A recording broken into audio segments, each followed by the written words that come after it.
Hello and welcome back to Project 380. It's been a long time coming, but today I'm finally putting the engine back in the car.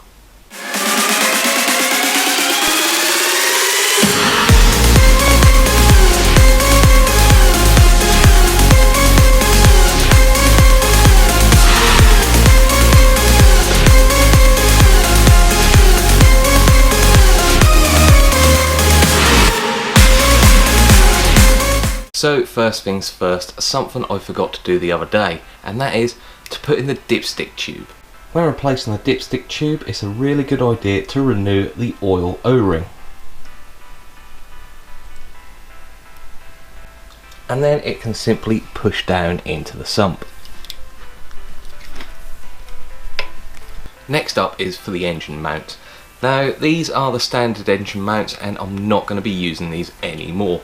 There's a few common problems with them. The standard engine mount does have quite a soft bushing in it, and because of that it does allow the engine to rock around quite a lot, and it can actually split in half. These are my engine mounts out of my car and they have started splitting right here.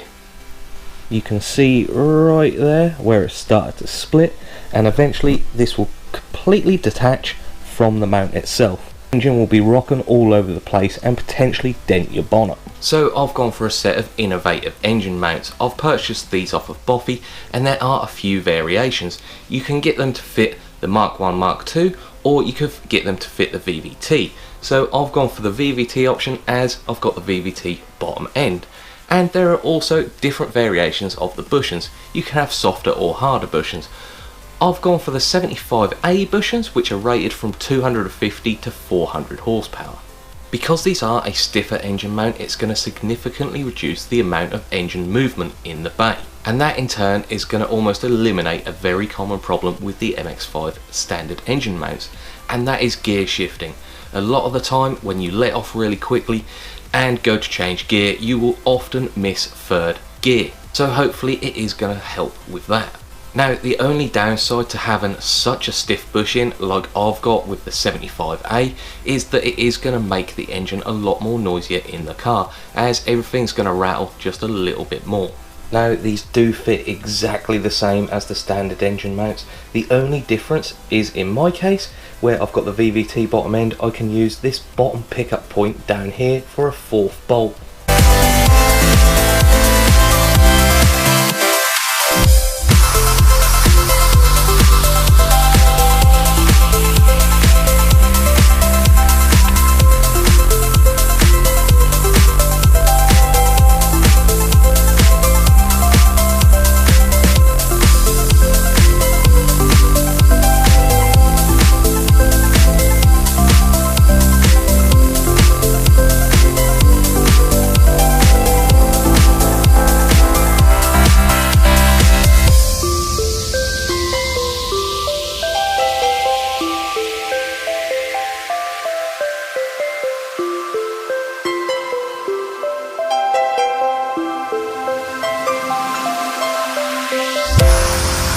Another good thing about the innovative engine mounts is you can actually raise and lower the engine.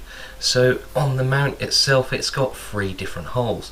So you can have it all the way down, in the middle, or you can raise it up a bit for a bit more sump clearance. But for now I'm going to go bang in the middle. The main bolt that holds both parts of the engine mount together I have left just loose for now. So I can move the bottom part of the mount about so it will fit in nicely into the subframe. The next thing I've got to do is just remove the bottom nut. Now this step is completely optional, but it's something I like to do, and that is to put a little bit of silicone grease on the mating surface of this engine mount where it's going to meet the subframe. Hopefully this will stop any ingress of rust or water sitting in between the engine mount and the subframe.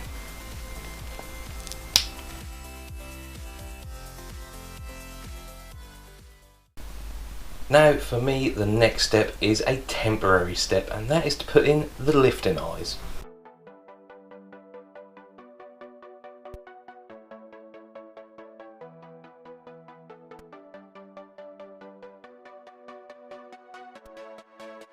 The time has finally come to get the engine off of the engine stand. So what I'm going to do is grab the crane, grab the engine stand, lift it up, grab the assembly off, put the engine to gearbox plate on, and it's ready to go into the car.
Finally, after months, the engine is back in the car. All that's left to do is do up the main bolts for the engine mounts so the engine is nice and secure. So that's all for today. Don't forget to like and subscribe, and I'll see you next time.